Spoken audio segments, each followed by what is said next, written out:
আসসালামু আলাইকুম। হ্যালো কলিজার ভাই ও বোনেরা, আশা করি আপনারা সকলেই ভালো আছেন, সুস্থ আছেন।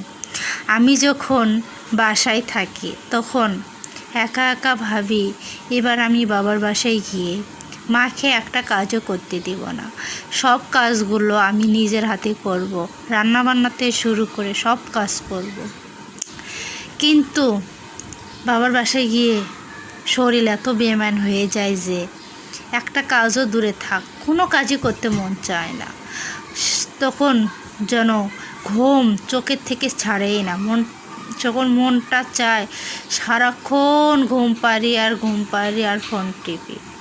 কাজ তো দূরেই থাকলো, বরঞ্চ মা যে আমাকে তুলে খাওয়াতো তাহলে আরও কত না ভালো হতো।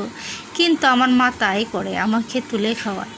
যখন মা কষ্ট মারই থাকে, তখন বাসায় ভাবি বললে সব মনে আবেগে বসে চলে আসে। কিন্তু বাবার বাড়ি গেলে আর কোনো কাজই করতে মন চায় না, শরীর তো মনে হয় অচল হয়ে যায়। এটা আপনাদের কার কার হয় বোনেরা, তা আমাকে কমেন্টসে জানাবেন। আর আমার ভিডিওটি ভালো লাগলে একটা সাবস্ক্রাইব করবেন। আল্লাহ হাফেজ।